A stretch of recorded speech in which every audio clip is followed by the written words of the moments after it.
There we are. Tried hitting several unmute buttons and it finally worked. Screen share here. We go. Okay, there we go. Tried hitting several unmute buttons and it finally worked. Is that screen sharing okay for you guys? Yes. Here we go. I have just a real quick update for you for the macrofungi project. Most of you have heard many updates, or better yet, you've gone to iNaturalist yourself and participated in the macrofungi project. It's also on the CMS website as MILCO, Macrofungi of Lane County, Oregon. And we have about 25,000 observations so far in Lane County, and about 10% of those, if you can believe it, is vouchered. So we have of the vouchering, we've actually sequenced. Betty Roy has been very active in sequencing, and she's sequenced 137 of those collections. So we have pretty solid information available about those 137 species. And at least 9 of those that she has gotten DNA sequencing done for, about 9 of those so far are likely new species, which is pretty exciting. So this is a picture of some of them here that she put on this slide, but I'm going to advance quickly to the second slide and just mention that Biddy also is hard at work doing some publications. And obviously she's not here tonight, so I'm substituting for her. Tonight, she asked me if I had time to just show this slide really quickly and mention that she's doing 4 papers on Pacific Northwest prairie fungi. And the first one has just been published, and here's the information on that. I think if you probably Google Biddy Roy and Mycena citromarginata, you'll come up with this. She's finding that some of those prairie species are actually associated with the roots of some of the grasses out in our wetlands.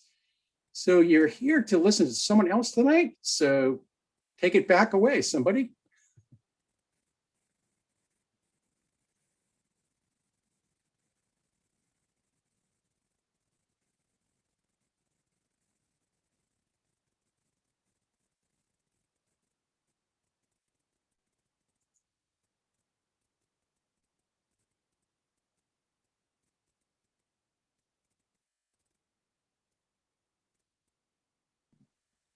Am I supposed to start?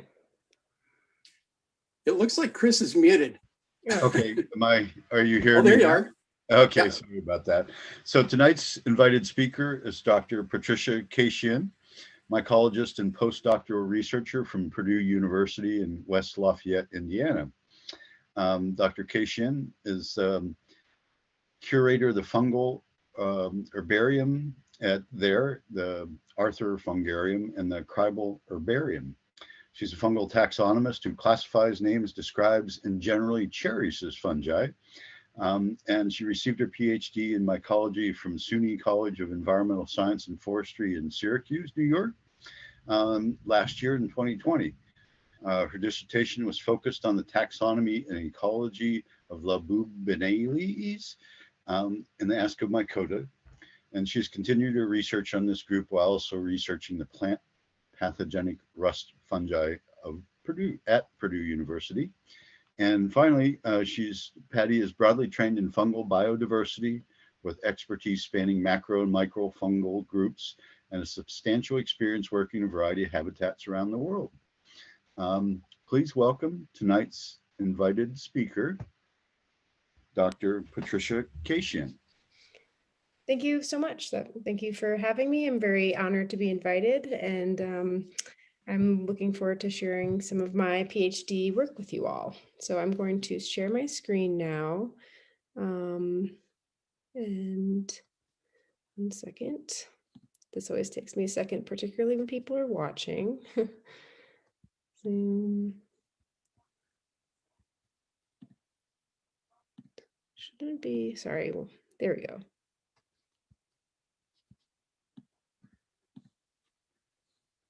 Can people see my screen, the slide? Yes, we can. Okay, great. Okay.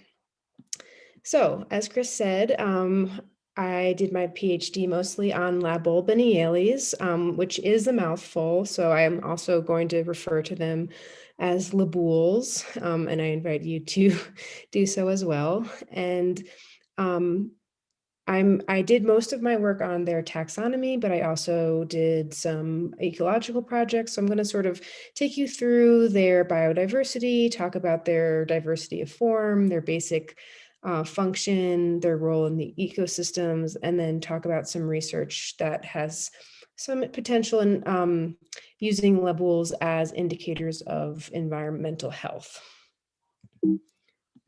So Laboulbeniales or Laboulbeniales are in the Ascomycota. They are within the class Laboulbeniomycetes, which contains the order Laboulbeniales, but also other groups of there's the Pyxidiophora as well, which I won't really be discussing. It's a huge group of fungi. It's the most diverse lineage of arthropod-associated fungi. So despite them not being very well studied, they are extremely diverse. So we currently know of about 2,325 species that have been described within 145 genera. But the estimated species diversity is orders of magnitude more, with the upper estimation being around 70,000 species. So clearly, as taxonomists, we have our work cut out for us.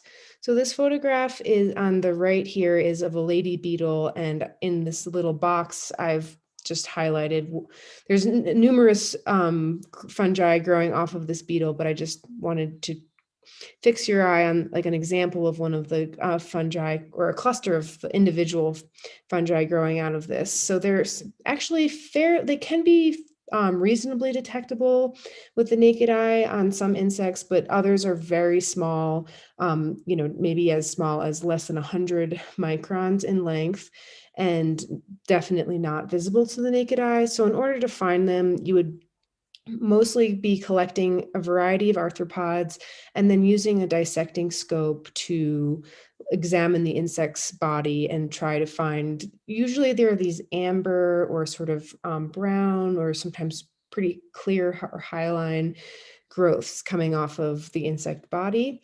And they can be found on many different parts of the body, and I'll get into that a little bit more soon. So as I mentioned, they're on a variety of arthropods. They are on ants, beetles, cockroaches and termites, crickets and allies, flies, lice, millipedes, mites, harvestmen, thrips, and true bugs. So the entomologists among us might be excited at this idea that you can find thousands of different species of fungi amongst these arthropods. Beetles, however, are the most common host. So 80% of the known fungal species of Laboulbeniales are found on beetles. So they are sometimes referred to as beetle hangers, although that is a bit of a misnomer because they're also on a lot of other things. But it's probably the likelihood of finding them on beetles is probably a combination of their evolutionary biology as well as collecting biases amongst entomologists and biologists. Beetles are very well represented in natural history collections and very commonly studied in general by entomologists. So it's just more likely if a lot of mycologists actually utilize collections of insects to find these fungi. And so you have just more beetles to look through. So that's probably part of it. However, these fungi likely evolved on a predecessor of beetles in the Devonian period. So there's probably also some sort of evolutionary relationship that's long founded, and we actually are still really trying to understand what makes a certain group of arthropods a very good host for these fungi and what makes others not suitable. In general, we know that certain insects, the fungi do, like many fungi, prefer like a humid, warm environment, but I'll get into the other factors about what makes that a suitable host. I will also say that we are constantly adding to the list of the groups of insects that and arthropods that host these fungi. For example, the harvestmen or the Apiliones, it was only a few years ago that these fungi were found, maybe I think 3 years ago, that these fungi were recorded for the first time on this entire group of insects. So there's likely more groups that will be added to the list as more research takes place. Also, I have focused a lot of my research on the labules that occur on the Heteroptera or the true bugs. And in a couple of my taxonomic works, we've recorded new families of insects that host these fungi. So they're families that themselves has been described, but no fungi had been previously reported from them. And also I've done the same with new genera of insects as well. So we're just constantly finding them on new hosts. And that's one part of the element of my research that I was focused on. So their basic biology, these fungi are obligate associates with arthropods. They cannot live, no part of their life cycle takes place off of the host. They form thalli, which I will describe a little bit more in the next slide, but that's what their fruiting body is called, a thallus, so thalli plural.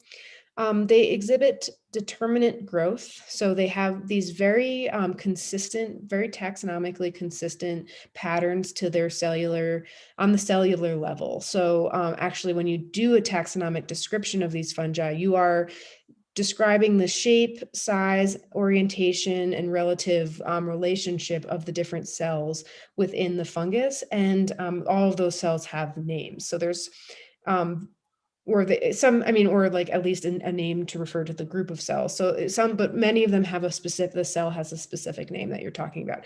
So that's very fixed and very diagnostic for a particular taxon. They also have a consistent across the group are bicellular spindle-shaped ascospores. So one early sign prior to molecular evidence of this group being monophyletic was the very consistent spore morphology. The spores also form basically a pad where they attach onto the insect exoskeleton and develop then from that kind of sticky pad. So there's this adhesion that occurs on the surface of the insect, and then the spore then germinates and differentiates from there. These fungi are unique because they're also non-hyphal, so they do not form a mycelium, and they are very much contained to their fruiting body. They some form a very, very limited hyphal, like semi-hyphal network that penetrates into the insect, but there is not a vegetative state that we are aware of, and we do not suspect exists. The asci are deliquescent, and again, there's no asexual spores for this group that we are aware of, nor that we particularly expect. And these fungi may be monoecious or dioecious, meaning that their quote unquote male and female reproductive structures may be contained in one thallus, or they can be split into two, and then sometimes it can be either or, that the monoecious and dioecious can kind of co-occur on a single insect, and those could be then kind of trioecious. So just to talk through some of these images, this is a leg of an insect, and it has, maybe 40 or so thalli growing off of them. You can perhaps see it's a little small, but there's a darker, like where the thallus attaches to the insect is a bit darker. Most of these fungi have a melanized foot. So actually it's pretty clear in the image I, the bottom, that's the genus Laboulbenia, and that has the black foot there. That's the point of attachment to the insect body. And then kind of talking about what I was saying with the cells being named, you have cells 1, 2, 3, 4, 5. That pattern within this genus Laboulbenia is pretty consistent. Those cells are make up what's called the receptacle, and the orientation of that receptacle is a fairly consistent trait within this genus. So the ways 1, 2, 3, 4, and 5 are all oriented is one of the ways you'd start to like make an identification. B is like a longitudinal cross section of a thallus. So these fungi are parathecial. They have a parathecium, a single parathecium typically, and those are packed full of ascospores. Sometimes there's some variation in the number of spores that will be found in a parathecium. But they then, exit through the ostiole and are typically only viable if they're pretty quickly transmitted directly to another host. C is an image of sort of the face of a lady beetle, and you can see that it's fairly crowded with these fungi. And generally, these fungi are not we have very little studies around exactly how they're impacting their host. Unlike cordyceps or similar fungi, they are not entomopathogens, so they do not directly kill their host as part of their life cycle. However, you could imagine, it's not hard to imagine that an insect that is just coated with these fungi on their sensory organs would have some difficulties maybe finding food or nourishment or navigating their environment. And I'll talk a little bit more about the impact on their host later as well. So back to Phallus formation. The thallus, or thalli plural, is a multicellular unit with a restricted number of cells derived from a 2-cell ascospore through a defined number of mitotic divisions in multiple planes. So these are some illustrations that I did of the genus Laboulbenia. These are from a paper where I described 4 new species of Laboulbenia. Laboulbenia is the largest genus in the order. It has currently about 800 species, and we anticipate a bulk of the, we anticipate that this will remain the largest genus, even if we were to describe all of the species in the order. It's just a cosmopolitan genus that occurs on a wide variety of hosts and across most continents. I think every continent but Antarctica, Laboulbenia has been recorded. So again, just to sort of emphasize this, like the illustrations are helpful to really bring out the cellular arrangement, which can be kind of lost in photograph because the different planes of view will sort of obstruct some septa or cells at the expense of others. So in illustrations, you can really pull out all of those clearly defined cells. So again, this genus Laboulbenia has the receptacle, so starting at the blackened foot and up through cells 1 through 5, there's this array, even though these fungi look fairly different. So for example, like looking at C compared to E, those at first glance look quite different, but you can actually track all of the cells in the receptacle, and that it tells you that it's a genus, member of the genus Laboulbenia. I don't, it might take some time to really take that in, but once you start to really look for these different characters, they start to pop out for you. So my taxonomic work, I utilized a lot of alpha taxonomic skills to conduct my research, and alpha taxonomic work relies on the cellular arrangement of the thallus and also host identification. So, of course, as we know, my molecular biology is incredibly important in understanding species limits and taxonomy in general. So we do try to incorporate that as much as possible. So the classic cellular, classic taxonomic work relying on the cellular arrangement is fairly reliable overall.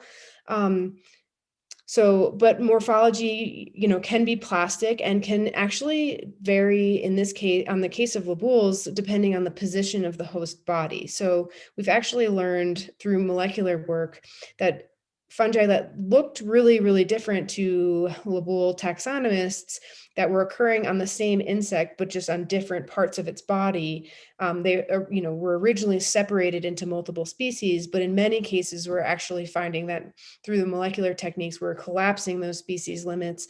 And it's just when a fungus, for example, is growing on the abdomen of an insect, it can maybe get more nourishment, or it's more protected from the elements, or for whatever reason, it develops in a slightly different way than if it's growing on the antenna of an insect. So we've actually seen that there's quite a bit of plasticity. So we absolutely still incorporate and rely very heavily on the cellular arrangement to do classic taxonomic works. But of course, we also try to incorporate molecular techniques. However, Labouls are not, they're totally recalcitrant to culture. For decades, people have been trying to culture them, and that has never been successful. And they're on top of that, they're very difficult to sequence because they're extremely small, they're difficult to manipulate. But not only that, they're often infused with the pigment melanin, which interferes with PCR. And they also have these very tough thalli that just don't really degrade chemically or mechanically. And it's really, really challenging to get to DNA from these guys. So sort of the consensus is amongst the very few of us that work on this group that, when you can get the molecular work, but the tremendous task of trying to identify thousands and thousands of species, particularly with the added pressures of climate change and species extinction, if possible, get molecular work, but we still do publish species without that if it's not possible to obtain it, because simply then we would just not know, so it's better to know that perhaps one day if you can get molecular work, molecular sequences, then, the species limits may shift. If it maybe will split or group, or anything can happen once we know more with molecular techniques. So a little bit about their ecology. As I mentioned earlier, the spores are transmitted directly between hosts during mostly social interactions, so copulation or roosting, and they are very unlikely to persist in the environment, the spores. So we, in some cases, actually consider these fungi to be sexually transmitted diseases. That's not true in all cases, but for example, in the case of the lady beetles and the genus Hesperomyces, that commonly occurs on the lady beetles, that's sort of one of the classic examples of a frequently sexually transmitted Laboul. And the pattern in which the fungus grows on the insect can be traced to the copulation positions of the insect. So for example, on the abdomen of the male, you'll find a higher infection load, and on the dorsal end of the female, you'll find a higher infection load to kind of match up where the bodies of those insects are in contact. So that basically the location of the fungal growth can reflect host behavior. But the location can also be very species specific on both the fungus and insect level. So for example, there are some Labouls that will only grow on the right side of a certain species of ant. But then there's others that seem to be completely indiscriminate, and like the genus Laboulbenia, some of those species occur on very phylogenetically distinct insect hosts. So we have there's sort of a scheme of specificity within the fungal group, and most are fairly specific, and then some are very general, and then some are highly, highly specific. So the hosts also may be fully terrestrial or fully aquatic. The fungi are able to manage in both types of habitats or anything in between. And the traits that seem to be associated with this fungal growth are whether or not the insects aggregate in large groups. So if you think about the host transmission being direct, that makes sense that any group of insects that aggregate are more likely to then exchange the fungus. Also, having overlapping generations is more likely to be facultative, to facilitate fungal growth. So if you think about how older insects are more likely to just have had more contact with a potential host, then they're more likely to then transmit that to a younger, newly emerging insect. Also, and sort of along those lines, the likelihood of if the increases of fungal occurrence, if the adults of the insects overwinter, and then also living in warm and humid environments. These fungi are most likely found on adults because they are found on insects that are both fully holometabolists, so meaning that they go through a complete metamorphosis, and then also insects that are hemimetabolists that go through like kind of the instar growth, so they just are almost like some mini versions of the adult, but just get bigger and bigger and bigger. And so that's not really a deterrent either way. Like for example, beetles are holometabolists, they are larvae, and then they metabolize, metamorphosize into a beetle, but they just we suspect that there are a few very rare occurrences of these fungi on immature individuals, but it's sort of we suspect that's sort of a dead end for them because they're going to be shed when the insect metamorphosizes, sorry. So one fundamental question that we have, and we have many for this group because, as I mentioned, very few of us work on this. I think there's maybe 6 or so Laboulbeniologists working right now. So very few of us for an entire order. And we don't know a lot about them. One of those things is that we don't know why these fungi are found on certain host groups and not others. So they're like those traits I mentioned, those are more like if the insect or arthropod has those traits, then yeah, this increases the likelihood that you'll find them on there. But then there's a lot of insects that seem to have that check all those boxes, and we've never been able to find them on that group. The groups that have the most are Carabidae and rove beetles, well, I think those are the 2 groups that have, those are the 2 families that have the most of the highest proportion of infection. So, and then there's also the like diving beetles, hydrophilidae are very likely to find them.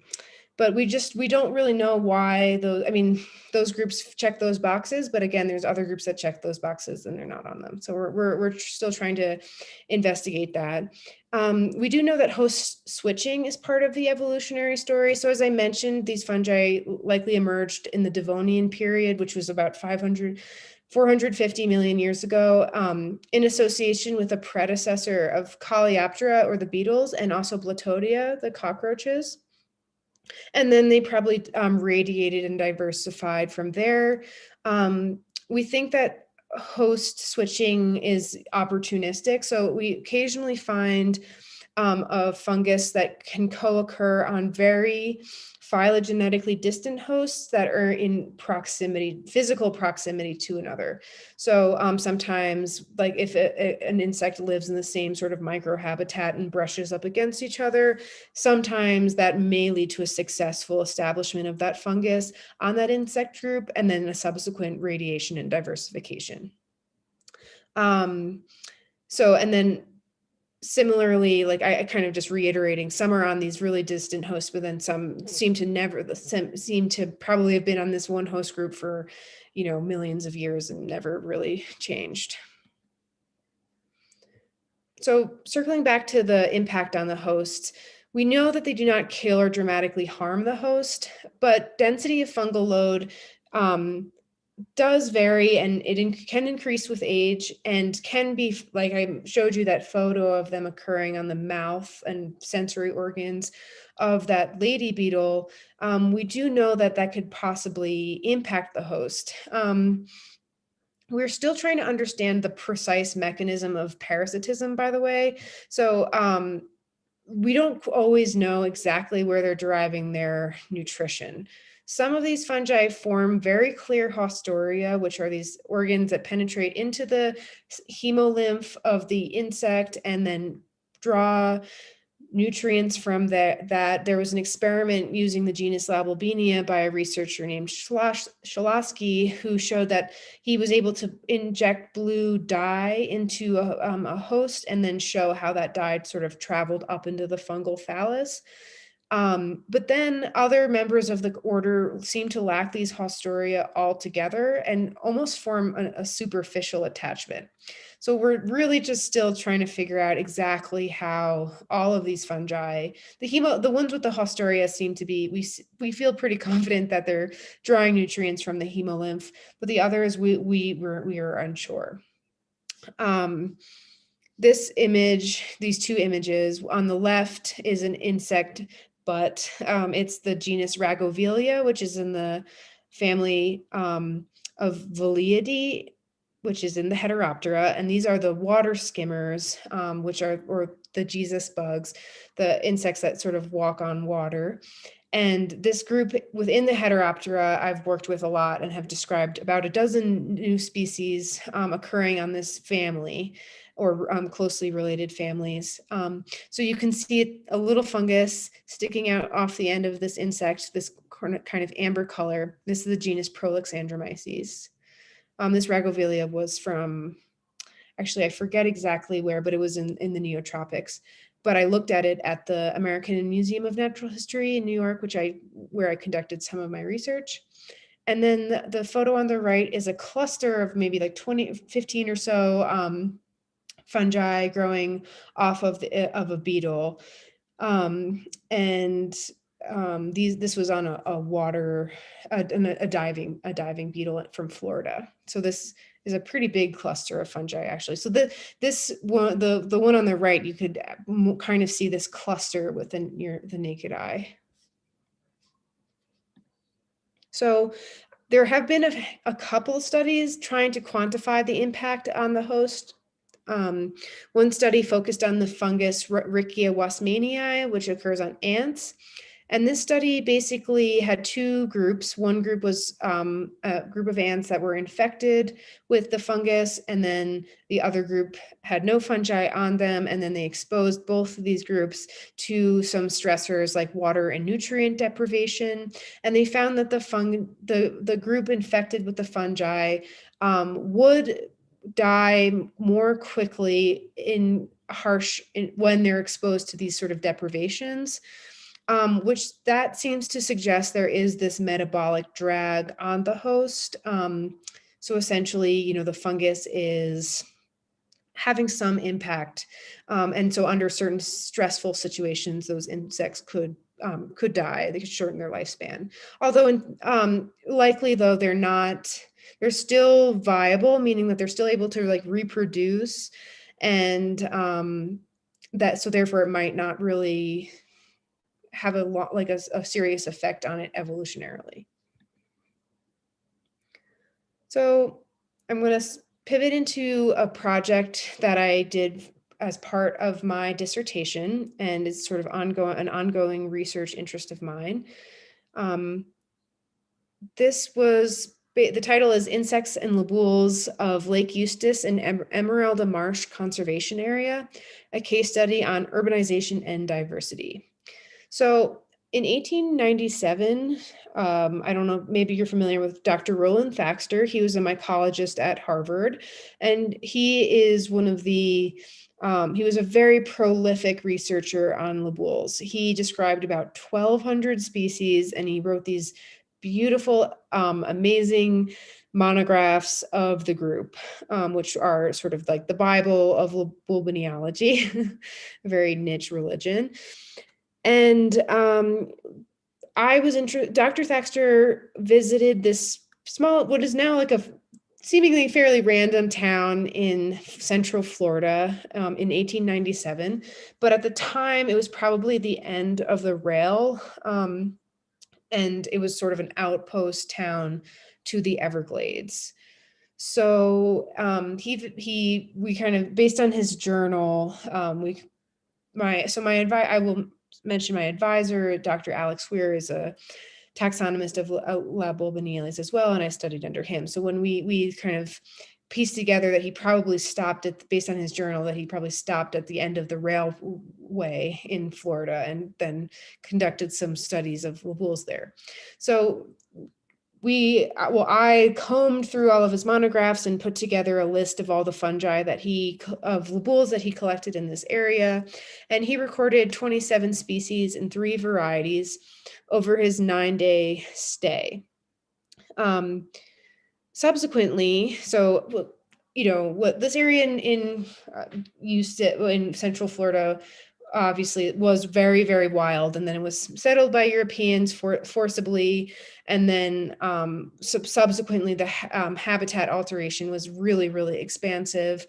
And over the last 120 years, not surprisingly, as we all know, the United States has changed dramatically, and the ecology of this lake and the surrounding wetlands was massively disrupted, but we have very little baseline data, particularly for mycology. I'm sure all of us are aware of how little baseline data exists for mycology.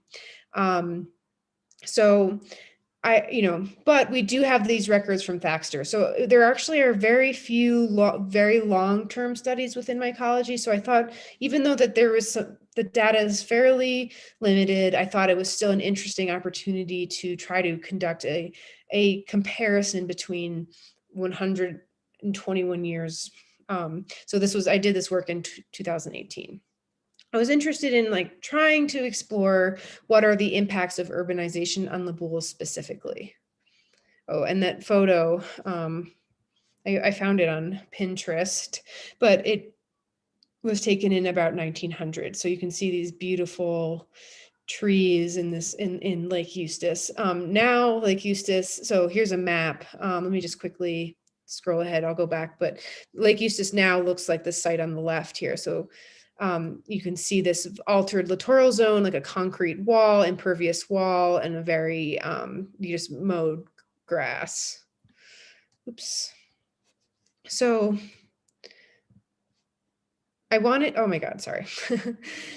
I wanted to return to Lake Eustis and survey for Laboul's, and then simultaneously I realized that nearby, in a very geologically and historically ecologically similar lake system, there is a place called Emerald Marsh Conservation Area, which is a nearby protected lake and a protected area and a restored portion of Lake Griffin. So Lake Eustis and Lake Griffin are connected by they flow into one another, but they're about a few miles apart. And so again, geologically and historically, ecologically identical systems. But EMCA was designated as a natural historic landmark in 1974, and then has subsequently been this focus of intensive restoration efforts. Meanwhile, Lake Eustis, the entire perimeter practically is developed, urbanized with concrete and grass, mowed grass. So I thought that would be a very interesting comparison. So we have Lake Eustis and Lake Griffin, and then we have Lake Eustis in 2018 and Lake Eustis in 1897. So I wanted to make 2 comparisons, one over a course of 120 years, and then one comparison in modern time, and see I wanted to basically just see how the Laboul's differed. So again, these were my collection sites. So on the left, Eustis, and then EMCA, I'll call it Emerald Marsh.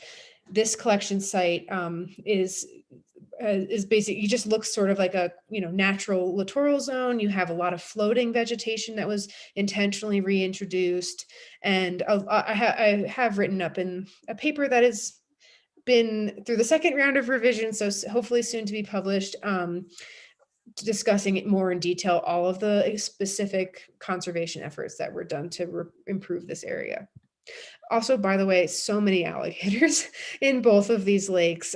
So the way I conducted the work was to collect insects at night. I did have my sister and her partner as my field assistants, which was much needed company. But whenever we would shine our headlamps out onto the water, there would just be alligator eye shine looking right back at us. So it was very much an adventure.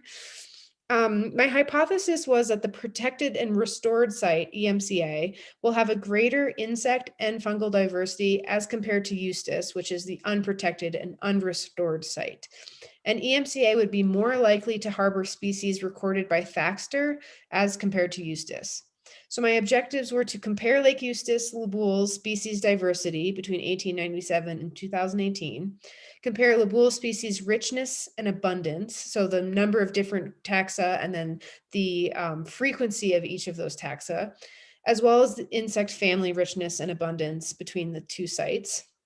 And then sort of explore how urban development around lake systems may affect biodiversity of insects and their accompanying Labouls.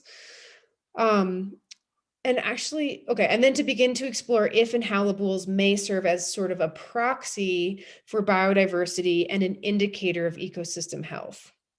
And I think I'm gonna, I was like, do I go on this tangent? Yes, I will go on this quick tangent. So I've been calling these fungi sometimes parasites, or sometimes I say the word infected, or sometimes I say just like host and kind of am vague about classifying the type of interaction. And I do just want to make a quick note about the term parasite, which is actually a fairly loaded term. And I've written about this, and I think it deserves a talk unto itself. But a parasite is actually it's pretty much an impossible to define term. Of course, we all have an idea of parasite. When you say it, you kind of think, something that is negatively impacting another organism in order to survive. But when you really get into the gritty details of that definition, all organisms at any point could sort of arguably be classified as parasites. So there's actually an ongoing debate within the field of Labouls about whether truly they're parasites, or some researchers prefer the term ectobiont or just symbiote, or anyway, parasites is the classic term for this, but the roots of that term are actually fairly negative, and in fact, I would argue not very scientific. It's sort of like just an unwanted organism, which is a very subjective term. Anyway, that's my mini tangent. I think that's a fascinating topic within science in and of itself. So hopefully I didn't fully confuse and distract you by derailing my objectives of my study.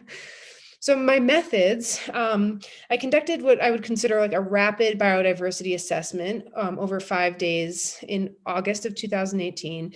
I was trying to mimic Thaxter's approximate methods, although he was not very detailed in recording his methods. So he was there by himself for 9 days. I had 3 field assistants working with me. So we did 90 effort hours of collecting, which I thought would probably be a reasonable assumption.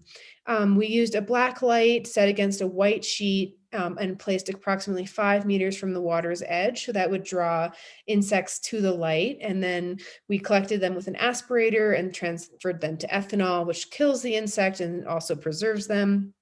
Also, the fungus can remain intact, like morphologically intact, for decades if the insect is preserved correctly. So in ethanol or dried and pinned, the fungus will remain perfectly intact, although the ability to get DNA does decrease over time fairly quickly. We then I went back to the lab and scanned these insects under a dissecting microscope. When I did find the fungi, I removed them with a micropin. So you're kind of like doing this like surgery under the microscope on the insect and then mounting the tiny, tiny, tiny fungus onto a permanent slide for identification under a light microscope. And then I recorded abundance, species richness, and species diversity for both the insects and the Labouls. I collected a lot of insects. 4,022 insects were collected during this assessment. Insect abundance was greater at EMCA, so I found about 3,000 there and about 1,000 at Eustace.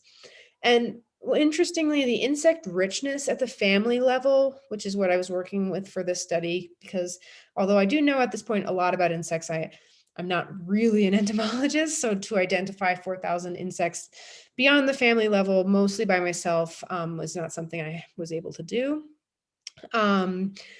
What was interesting though is that the family diversity was similar for insects at both sites. And I have the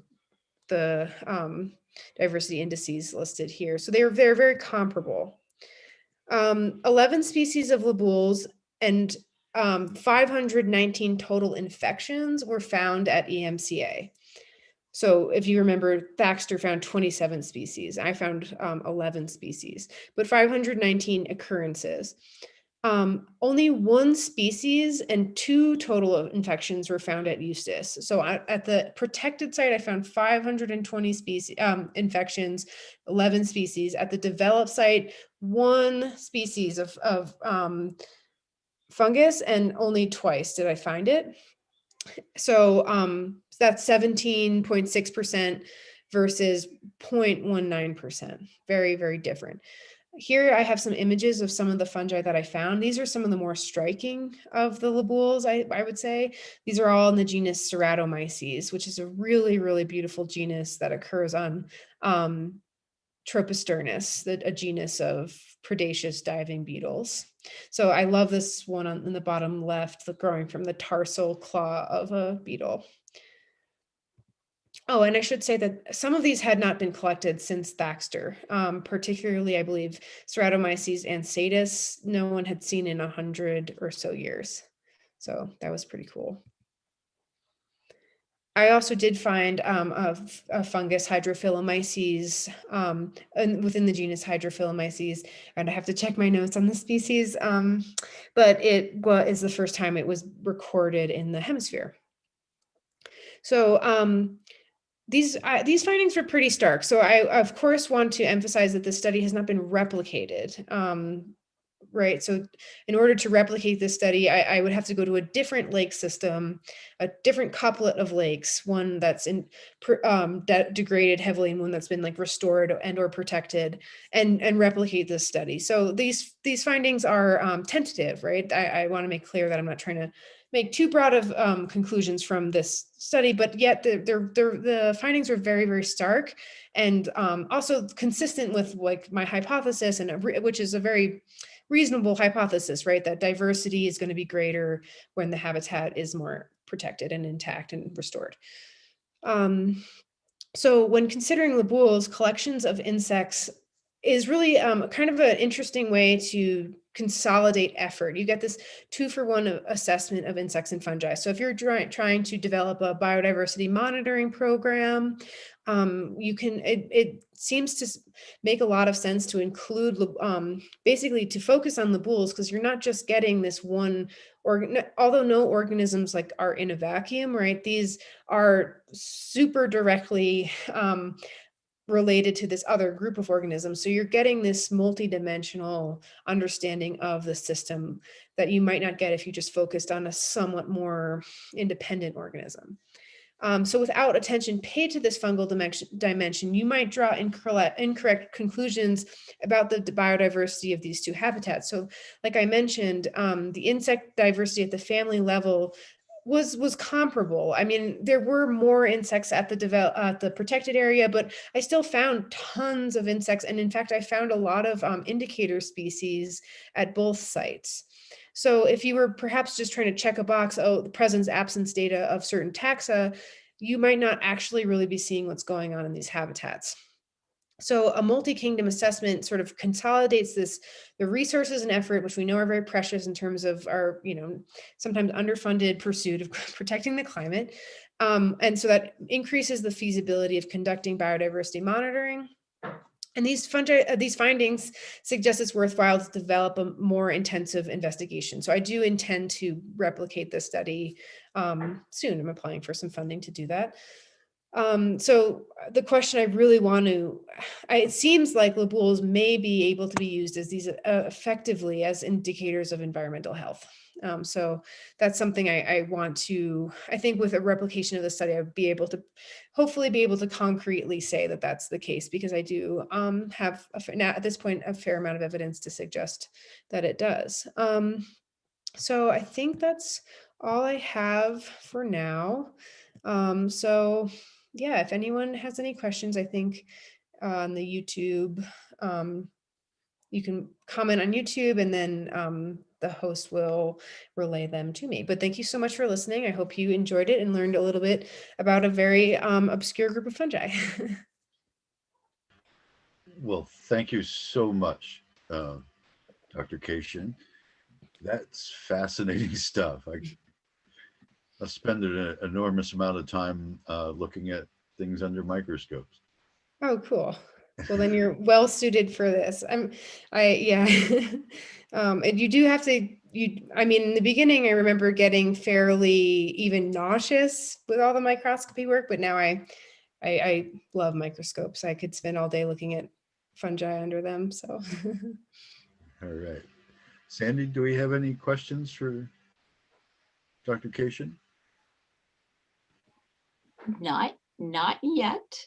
I have some awesome presentations and interesting presentations, but no questions yet. Okay. Well, no pressure. Um, I guess I didn't put up my my contact info, but let me just go back to I'll just go to my homepage, and then so you can see my name. My email is just my first initial P and then my last name @gmail. So if something dawns on you in the night, feel free to shoot me an email. I did just get a question Okay. from Grace Pugh, one of our founding members. Cool. Any difference in how the fungi spreads depending on its water insect versus land?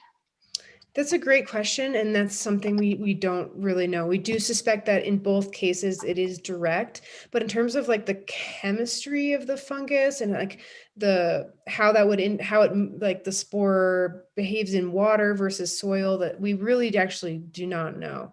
I mean, some of the aquatic insects can step out onto land sometimes, and like certainly, for example, when I was conducting that work in Florida, those hydrophilidae, the diving beetles, would come out of the water to the light source. So I mean, maybe if it's ever the insect is ever just like on like a blade of grass sticking out and it meets another insect, maybe it is more likely to be transmitted when there's no water in between. But because they are on aquatic insects, obviously they're making it work. But we don't really, no one has conducted a real study of that.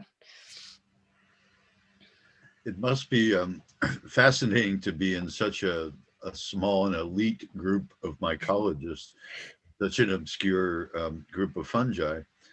Yeah, it's funny. It's like a little weird family of people.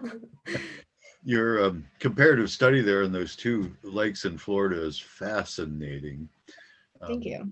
What a great opportunity to go back and look at the historically collected species and locations. That's excellent choice. Thanks. Yeah, I mean, it's frustrating how little of that is available in mycology, particularly in North America, and then certainly in other parts of the world, outside of like a few areas of Europe, really.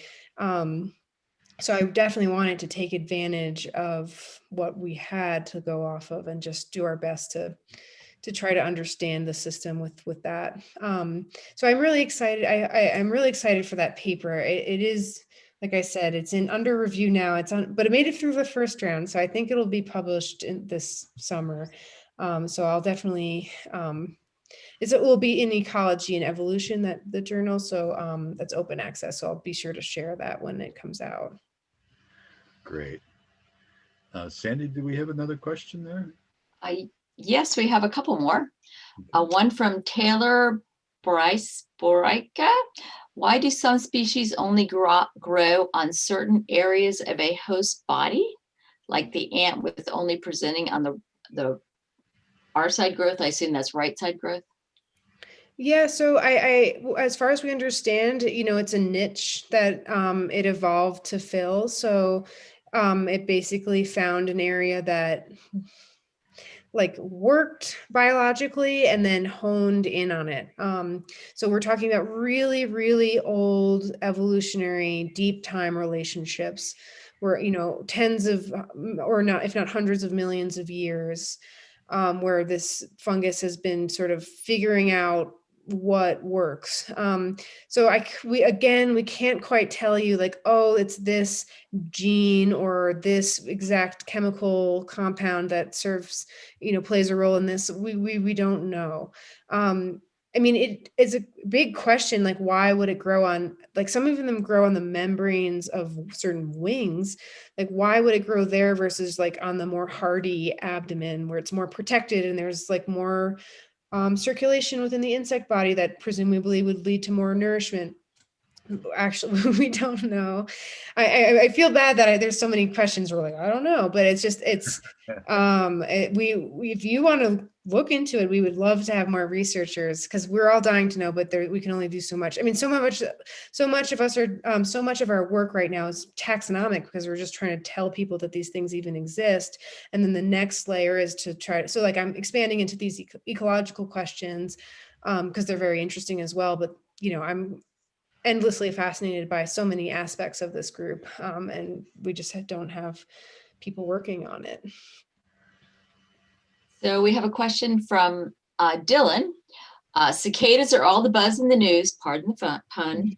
Are there specific fungal species which are associated with these periodic hatchings of cicadas? Do you know? So no Labouls have been found on cicadas. That whole group of Heteroptera, so they're the Heteroptera or Hemiptera, sorry. So they're in the cicadas are in Hemiptera, and the group of this whole, like, I guess it would be like class of Hemiptera we haven't been able to find those fungi on them yet. But again, like the tree hoppers, cicadas, and a lot of those terrestrial plant-based insects haven't found them on there yet. But I wouldn't say that they've been exhaustively searched at all. So it wouldn't shock me if at some point we found them on something related to a cicada.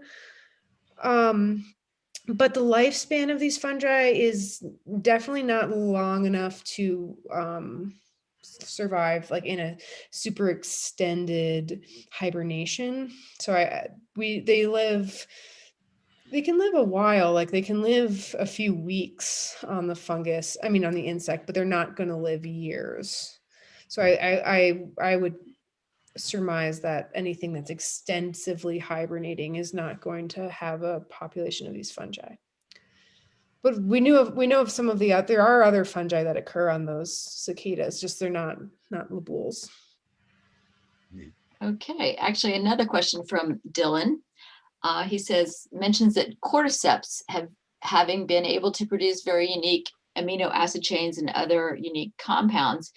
Do any of the Laboul have interesting industrial applications or bizarre chemistry productions that you're aware of? So no one has studied it, but one thing that I'm really fascinated by, and you know, we think a lot about, but we haven't done the research on it, is it would be to basically characterize I'm interested in how the fungus attaches to the host. So it forms this pad it's like sort of like mucilaginous and can attach to the insect body. And thinking again about the insects that live in the water and then insects that are like, you know, just living out in the world, like constantly bumping and moving things around, yet these fungi are able to form these highly, highly effective pads and then grow like, I mean, they're really small for us, our scale, but, you know, fairly like a long structure is off of a pretty small point. And I think that whatever glue kind of that attaches it to the host body probably chemically is pretty interesting.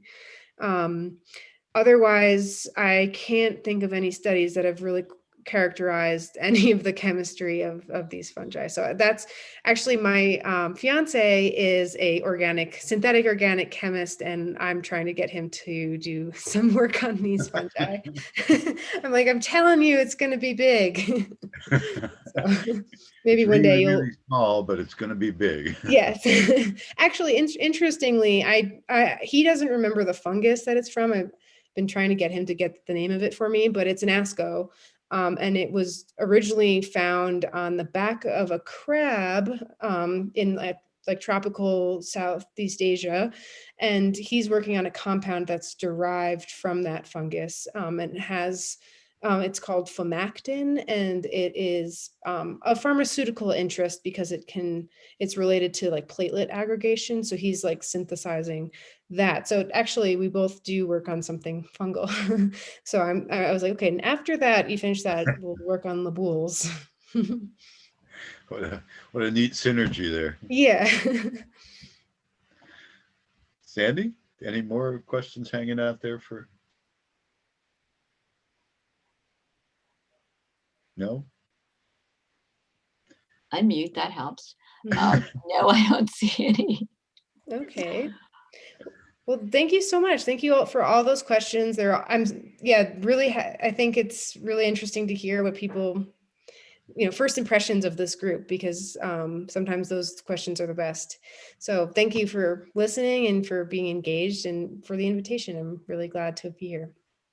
Well, thank you for enlightening us on such an interesting, fascinating group of fungi that most people have never ever heard of. I was thrilled to get in touch with you, and I look forward to hearing more about your research over your career. Thank you. Really exciting stuff, and if you're ever in our neck of the woods again, I know you mentioned in our discussion before we went live on Zoom that you had visited Eugene once before and went to a Cascade Mycological Society meeting. Well, we'd love to have you in person. So thank you. I would love, I've, of course, Eugene is beautiful, and I would love to have any excuse to come back. So I'll definitely let you know. excellent. Thank you very much. Okay, thank you so much. I have to commend you for surviving Florida. I'm a Floridian. Oh, yeah, I didn't want to go, I didn't want to speak too poorly of it, but it was actually a very harrowing experience. Oh, it's funny because my mom grew up in the Northeast, and I never understood why bugs and snakes bothered her so much until I left Florida. And it's like, oh, now I get it. I don't have to have bugs in my house constantly. Yeah, I was stunned by the beauty of the wildlife there and the landscape, but it was certainly doing night work was a little a little frightening. So I think when I replicate the study, I probably will choose a different habitat. So yeah, someplace without alligators staring. Yeah, that I could get a little closer to the water. So yeah. Well, pleasure to have met you, and we look forward to seeing you in the future. Thank you so much. Nice to meet you all as well. Right. And I will just say that I've somehow like collapsed Zoom, and I'm not really sure where the leave is. So I guess you can just end the meeting and then. Before you leave, if you could email me your post office address, so we can send you an honorarium check. Oh, thank you so much. I will do that. Thank you. Okay, thank you. And Chris, do you have any other announcements? Just well, this was the last CMS meeting of the 2020-2021 series. So we'll take a break, and the next public CMS meeting will be in September 15th. So check back in with us then. Thank you so much. All right.